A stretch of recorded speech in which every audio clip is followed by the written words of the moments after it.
Number 899, change for Sulawesi. Perubahan untuk Sulawesi. Regional Sulawesi, Maluku, Papua, and Nusa Tenggara. The business area in Sulawesi includes a PLN business area on Sulawesi Island and surrounding small islands. The business areas in Sulawesi are served by PLN main unit for North Sulawesi, Central Sulawesi, and Gorontalo regions. PLN units main region of South Sulawesi, Southeast Sulawesi, and West Sulawesi, and PLN main unit of generation and distribution of Sulawesi. Generation management, the transmission network, and substations are under the PLN generation main unit and Sulawesi distribution, while the distribution network and customers are under the regional main unit PLN. The business area in Maluku, Papua, and Nusa Tenggara cover the business areas PLN in the Maluku Islands, Papua, and Nusa Tenggara. Maluku Islands served by PLN main unit for Maluku and North Maluku region. Businesses area PLN in Papua is served by PLN Papua and West Papua regional main units, and business areas in the Nusa Tenggara archipelago served by PLN main unit West Nusa Tenggara region and PLN main unit for Nusa Tenggara region East. Management of generator transmission networks and substations, distribution networks, and customers are under the regional main unit PLN. The PLN business area map is shown. This. It is Sulawesi Island and Papua Island. Maluku Island, yeah.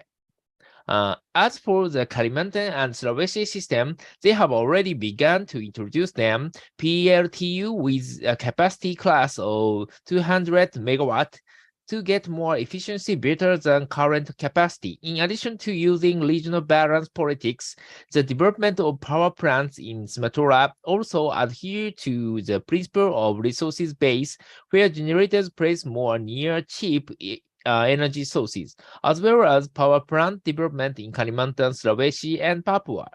Electricity strategy for villages that don't have electricity. Rural electricity development. As of Q4 2020, the electrification ratio in Indonesia has reached 99%. Details of the electrification ratio include the Sumatra region, Kalimantan 99%, Java, Madura, Bali 99%, and Sulawesi, Maluku, Papua, and Nusra 96%. The rural electrification program is a government program, and the PLN program to electrify rural communities. Development priority is given to provinces with low electrification ratios. Strategy electrifying these villages is done by network development, existing distribution. But for areas that are still isolated and not allowed, the development of a network from the grid will be developed. Priority generator from local renewable energy. Geographical conditions, the unitary state of the Republic of Indonesia, flanked by 2 continents and 2 oceans, and have more than 17,000 islands, provides a challenge extraordinary, especially for PTPLN, to provide electricity evenly distributed, sufficient, and of good quality. Refers to the different geographical conditions that are so complex between islands and between regions different.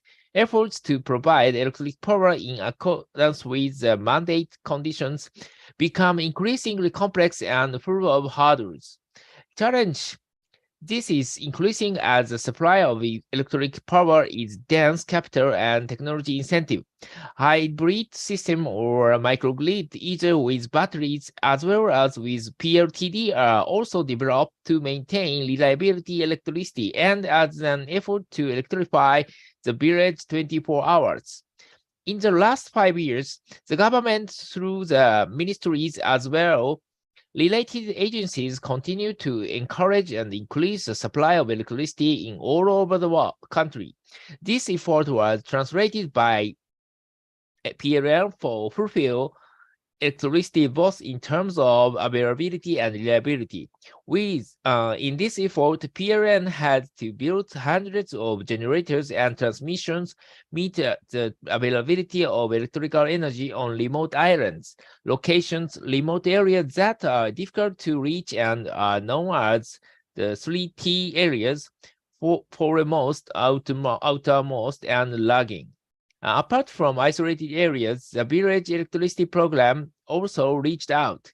3T village, frontier, outermost, and lagging, behind as well border area where including the area of the National Cross Border Post, PLBN, priority locations, National Strategic Area Center, and outermost small islands. For these areas, if the use of EVT and renewable energy is still not realized, it is possible to develop oil-fired generators.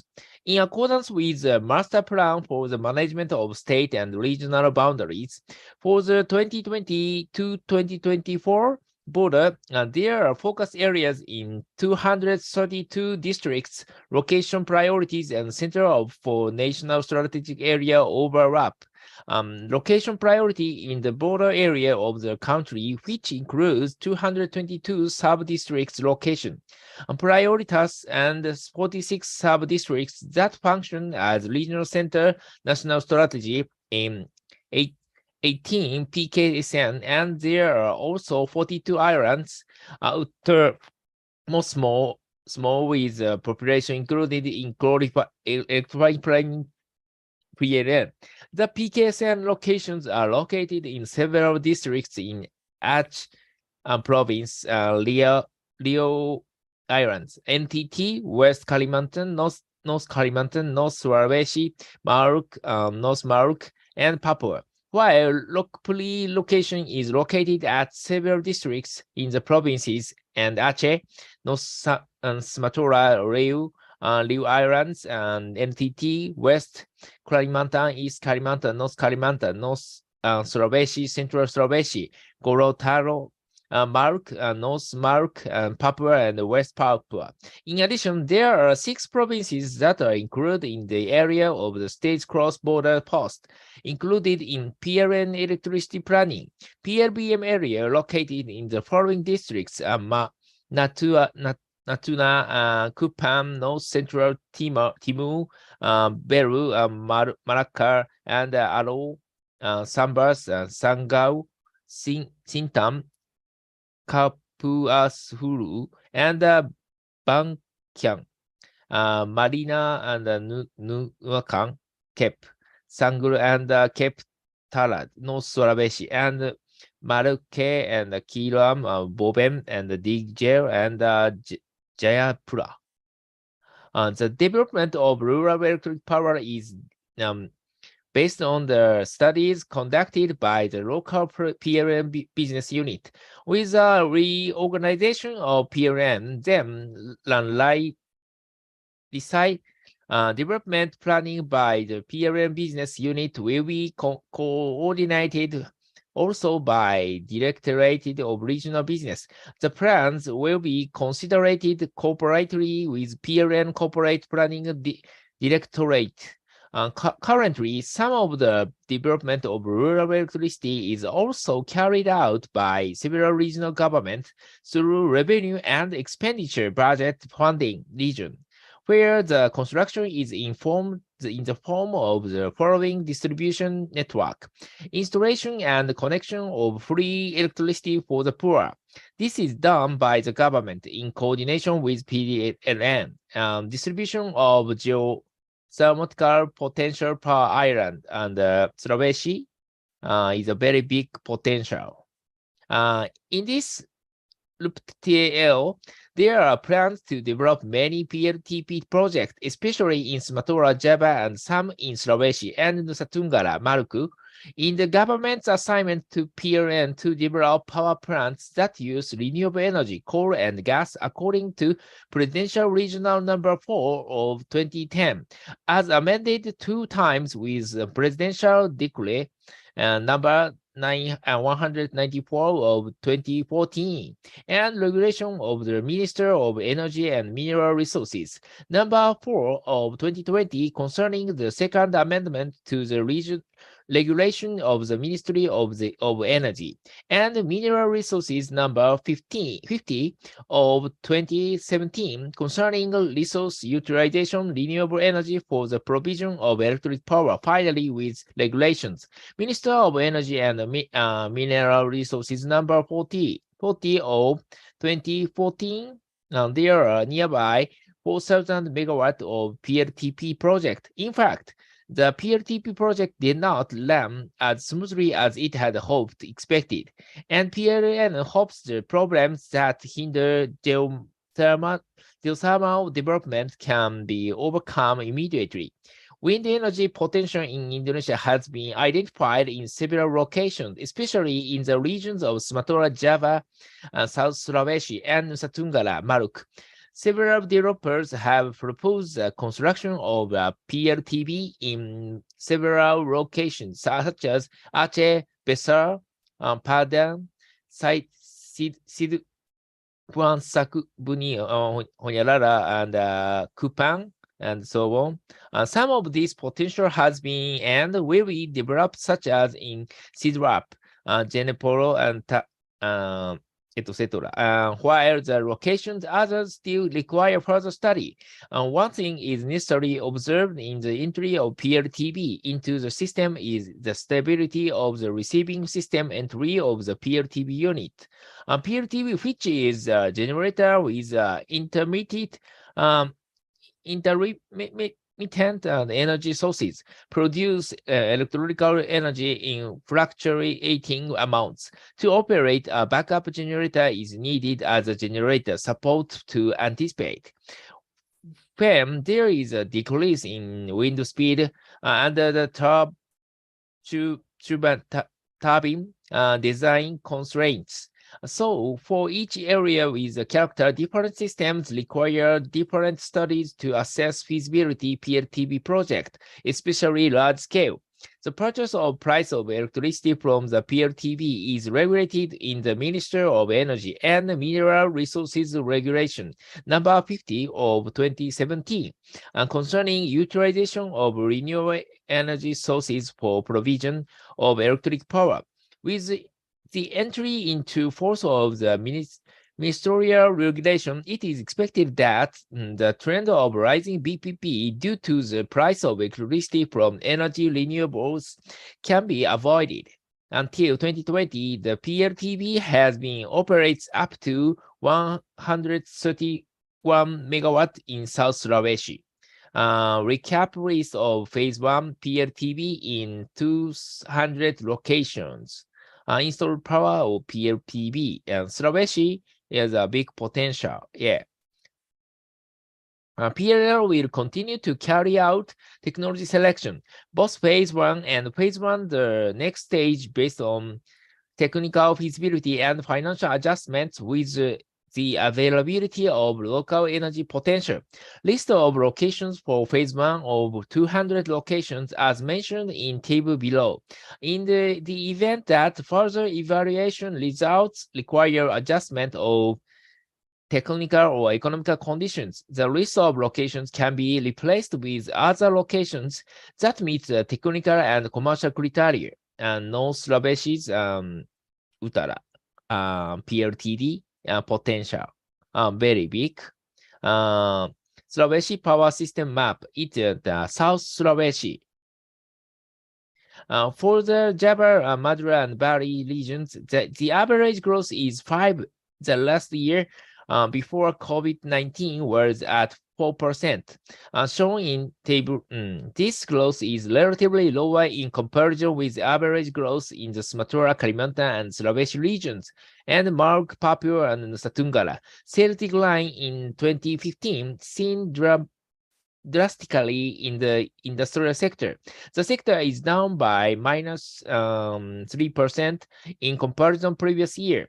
In 2016, this sector began to recover and grow by 6%. Regional sales for Java, Madura Valley also increased to 6%. However, in 2017, sales in this region again experienced a decline in sales to 2%. Sales in all customer sector fair and customer sectors residential areas experienced the most drastic decline. In 2018, sales at JMB increased to 5%. Sales sector, public sector grew larger than any other sector.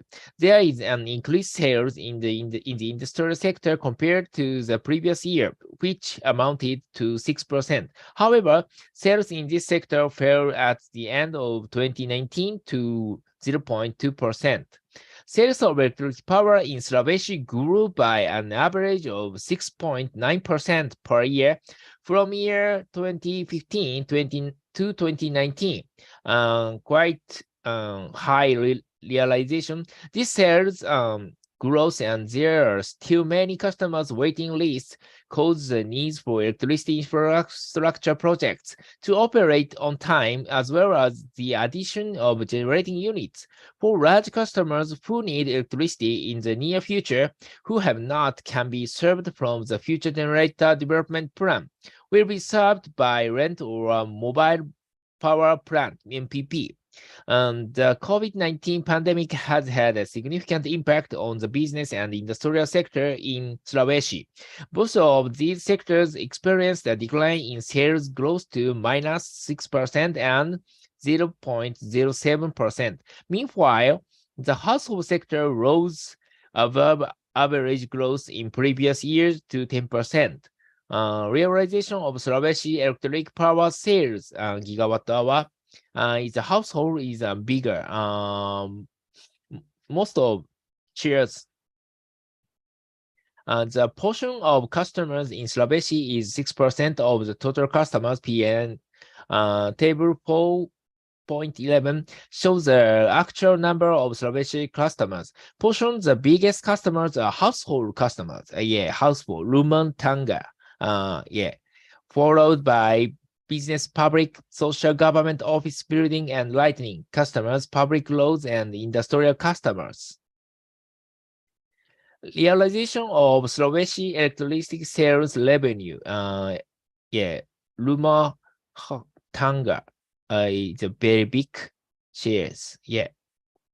And the Sulawesi and the gross electricity is very big, 9%. Ratio electrification is 100%.